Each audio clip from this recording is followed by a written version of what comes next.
नमस्कार, मैं हूं आपके साथ रोशनी शर्मा और आप देख रहे हैं खबर समय जगत। आइए नजर डालते हैं आज के मुख्य समाचारों पर। भोपाल मुख्यमंत्री शिवराज सिंह चौहान के कोरोना पॉजिटिव होने के बाद उनके सारे कार्यक्रम वर्चुअल कर रहे हैं। इसी कड़ी में आज राजधानी भोपाल के बरखेड़ा पठानी में संत रविदास जयंती मनाई जा रही थी, जिसका मुख्यमंत्री शिवराज सिंह चौहान ने वर्चुअल शुभारंभ किया। सेहत नासाज होने के बावजूद माननीय मुख्यमंत्री जी रविदास जी के प्रति श्रद्धा सुमन अर्पित करते इस गरिमामय समारोह में उपस्थित हैं। हम बहुत आदर के साथ निवेदन करते हैं आदरणीय शिवराज सिंह चौहान जी इस अवसर पर अपने मंतव्य हम सबसे साझा करें। मेरे प्रिय बहनों और भाइयों, पहले हम सब श्रद्धा सहित प्रेम से बोलेंगे, बोलिए सदगुरु संत श्रोमणी रविदास जी महाराज की। इस अवसर पर भोपाल में मंच पर उपस्थित परम पूज्य संतगण, मैं दोनों हाथ जोड़ के यहीं से प्रणाम करता हूं। आज मैं उनका स्वागत करता, माला पहनाता, उनका आशीर्वाद लेता, लेकिन कोविड के संक्रमण के कारण मैं उपस्थित नहीं हो पाया। मैं क्षमा प्रार्थी हूं, माफी मांगता हूं।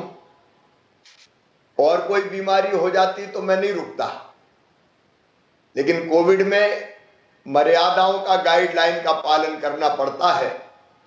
इसलिए आज मैंने सदगुरु की यही पूजा की।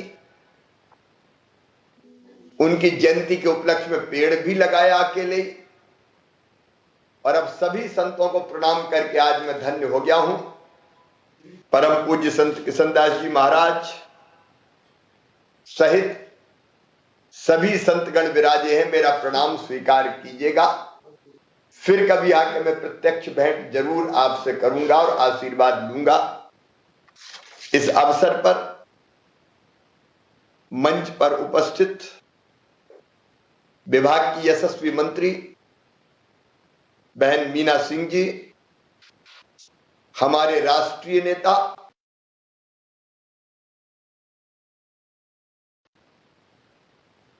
अनुसूचित जाति समाज के गौरव गर्व राष्ट्रीय हमारे अध्यक्ष पूर्व मंत्री भाई लाल सिंह आर्य जी, वो इस आयोजन में पधारे, मैं उनका स्वागत करता हूं। मेरे मंत्रिमंडल के बहुत कुशल और योग्य मंत्री, जिन्होंने सिद्ध कर दिया है कि कर्तव्य निष्ठा से कोविड को कैसे हराया जा सकता है, डॉक्टर प्रभुराम चौधरी जी, हमारे प्रदेश के अनुसूचित जाति मोर्चे के यशस्वी अध्यक्ष आदरणीय कैलाश जाटव जी, हमारी बहन क्षेत्र की यशस्वी और लोकप्रिय विधायिका श्रीमती कृष्णा गौर जी, भाई सूरज कैरो जी, हमारे इस अवसर पर मंच पर विराजमान सावन सोनकर जी, दीपक जी, सौरभ जी, हरिओम जी, बारेलाल जी, सतीश जी। लेकिन केवल भोपाल में ही लोग नहीं जुड़े, प्रदेश के हर जिला मुख्यालयों पर कार्यक्रमों का आयोजन है, हर पंचायतों में कार्यक्रम का आयोजन है। हमारे प्रदेश अध्यक्ष भारतीय जनता पार्टी के श्री वीडी शर्मा जी कटनी से जुड़े हैं। मेरे मंत्रिमंडल के सदस्य साथीगण पूरे प्रदेश में अलग अलग स्थानों से जुड़े हैं। हमारे सभी आदरणीय सांसदगण, सभी आदरणीय विधायकगण, प्रदेश भर में जुड़े हुए हमारे सभी आदरणीय संतगण, विशेष रूप से भारतीय जनता पार्टी के सभी पदाधिकारीगण, अनुसूचित जाति मोर्चे के भी सभी साथी जुड़े हुए, समाज के सभी गणमान्य नागरिकगण, मेरे प्रिय बहनों, भाइयों, भांजे भांजियों, दोनों हाथ जोड़ के मैं प्रणाम करता हूं संत रविदास जी के चरणों में, और आप सबको धन्यवाद देता हूं। इस अवसर पर आप इस कार्यक्रम में जुड़ के अपने आप को धन्य कर रहे हैं। यह कार्यक्रम राजनीतिक कर्मकांड नहीं है, हमारे लिए श्रद्धा का विषय है। आज हमारे प्रधानमंत्री श्रीमान नरेंद्र मोदी जी भी सबसे पहले दिल्ली स्थित गुरु रविदास जी विश्राम धाम मंदिर पहुंचे और प्रेम से उन्होंने न केवल सदगुरु को प्रणाम किया बल्कि भजन भी सबके साथ बैठ के उन्होंने गाए। हमारे साथी लाल सिंह जी, प्रभुराम जी ये कह रहे थे कि कुछ लोगों ने इसको आलोचना का विषय बनाया। संत शिरोमणि गुरु रविदास जी सचमुच में अद्भुत संत है। इस कार्यक्रम का और किसी प्रयोजन के लिए आयोजन नहीं है। एक अद्भुत संत, बचपन से मैं गाता रहा हूं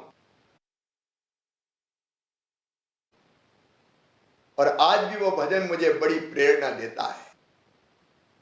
प्रभु जी तुम चंदन हम पानी, जाकी अंग अंग बास समानी। प्रभु जी तुम घन वन हम मोरा, जैसे चितपथ चंद चकोरा। प्रभु जी तुम दीपक हम बाती, जाकी ज्योत जलत दिन राती।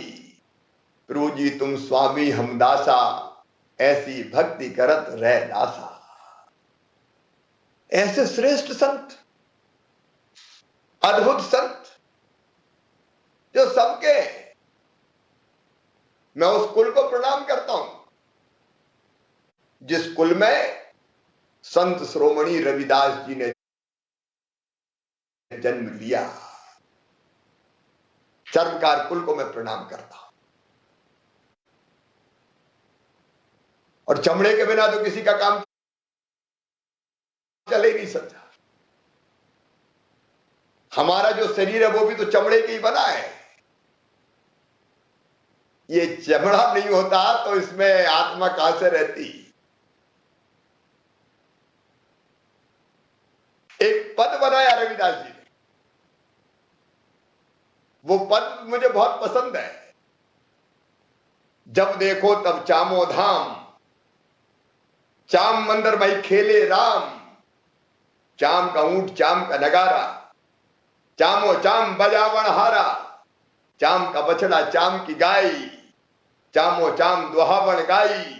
चाम का घोड़ा चाम की जीन, चामो चाम करे तस्लीम। चाम का पुरुष चाम की जोर, चामो चाम मिलावा होर। कहे रविदास चाम हमारा भाई, चाम मंदिर में राम ते ही दिखाई। इसी मंदिर में तो देह रहती है। सचमुच में इस कुल को प्रणाम, जहां संत शिरोमणि रविदास जी महाराज ने जन्म लिया। महान भक्त, साधक, तपस्वी, समाज सुधारक, श्रम पूजक, त्याग की मूर्ति रविदास जी भारत में हुए। भारत धन्य हो गया, ये देश धन्य हो गया। अत्यंत प्राचीन और महान राष्ट्र हमारा। रविदास जी उस समय आए जब जात पात, ऊंच नीच, भेद भाव, छोटा बड़ा समाज कई टुकड़ों में बटा था। संत शिरोमणि रविदास जी महाराज, सदगुरु कबीरदास जी महाराज, गुरु नानक देव, सेन जी महाराज, संत नामदेव जी महाराज, संतों की ऐसी परंपरा आई जिसने भारत की संस्कृति को और सनातन धर्म को न केवल बचाया बल्कि आगे बढ़ा के संस्कृति को जिंदा रखा, जीवित रखा। अद्भुत जीवन उनका। वो जिस परिवार में पैदा हुए,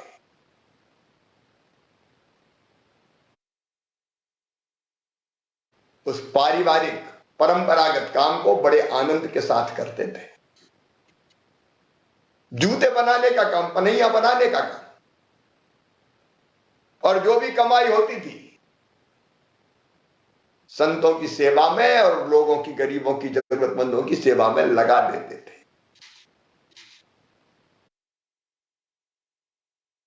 परिवार को, पिताजी को थोड़ी चिंता हुई, कहीं तो जितना कमाता है उतना ही लगा देता है। एक दिन एक साधु के साथ चले गए, 4 दिन बाद लौटे।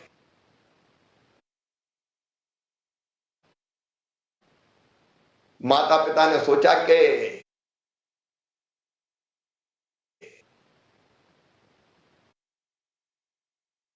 रविदास कहीं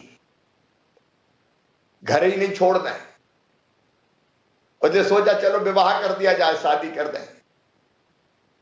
लौनी देवी से उनका विवाह हुआ, लेकिन जैसे त्यागी पति थे वैसे ही पत्नी मिल गई, वो उनकी भक्ति में और साधक बन गई। जो कमाते थे लोगों की सेवा में लगा देते थे। पिताजी ने अलग कर दिया, कहा अलग करें तो शायद कुछ जिम्मेदारी का भाव आए, ये तो जो भी कमाता है सब बांट देता है। अपनी झोपड़ी में मस्त संत रविदास जी भगवान की भक्ति और जूते बनाने का, गांठने का काम, चारों तरफ उनकी भक्ति का प्रकाश फैलने लगा। एक दिन एक साधु आए, रविदास जी को उनने बड़े आदर सहित नमस्कार किया और कहा भक्त शिरोमणि से मिलने भी आयो, और चलते चलते मेरे पनई का, जूते का तला उखड़ गया था,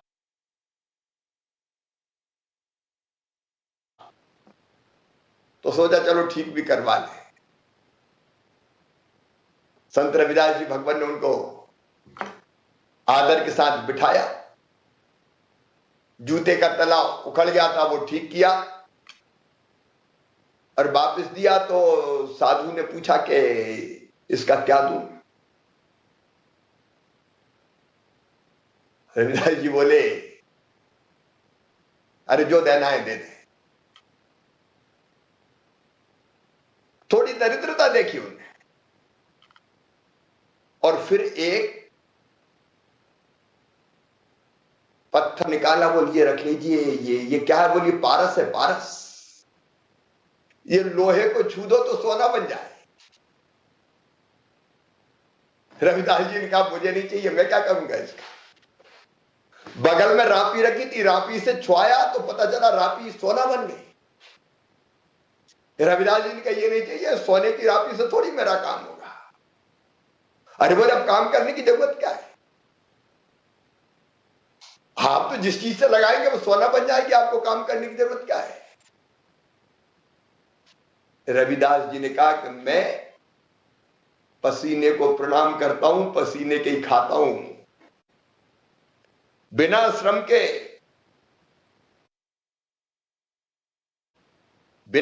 के खाना मैं पाप समझता हूं, और इसलिए ऐसा उपहार लेके मैं क्या करूंगा। उन्होंने इनकार कर दिया। बड़ी देर बात हुई, मैं विस्तार में नहीं जाना चाहता, लेकिन फिर भी साधु ने उनके छप्पर में, घर के छप्पर में खोस दिया। बोले देखो अगर जरूरत पड़े तो उपयोग करना। साधु चले गए। बाद में कुछ दिनों बाद लौटे तो रविदास जी अपनी मस्ती में मस्त, वैसे ही झोपड़ा। उन्हें कहा रविदास जी आपका घर तो बिल्कुल नहीं बनता। कह रहे अपने काम में मस्त है, भगवान की भक्ति में मस्त है। बोले वो कहां गया जो मैंने दिया था, लोहे से सोना बनाने वाला? बोले आप ही देख लो, जहां खोसा होगा वहीं खुशा होगा। बाद में उन्होंने देखा, साधु ने, भाई खुशा था, धूल लगी हुई थी उसमें, हाथ तक नहीं लगाया। सचमुच में अद्भुत। और बाद में फिर उनके सपने में यह बात आई कि आपको किसी चीज की जरूरत नहीं, लेकिन साधु सेवा के लिए अगर कुछ मिल जाए तो उसका उपयोग करना। तो कहने लगे 5 असरफी सवेरे उनको मिली, उसको भी उन्होंने सत्संग भवन बना के काम में लगा दिया। अद्भुत संत। एक पुजारी जी जा रहे थे, हर पूर्णिमा पे राजा की पूजा करने गंगा जी में जाते थे। वो पुजारी जी के भी जूते खराब हो गए, वो पहुंचे तो कील ठोक के ठीक कर दिया। और उसने भी पूछा कि क्या दूं? बोले ऐसा करो, ये सुपारी है, हमारी सुपारी। भोपाल से खबर समेत जगत के लिए संवाददाता शक्ति भारती की report. For latest news, subscribe to our channel and press the bell icon.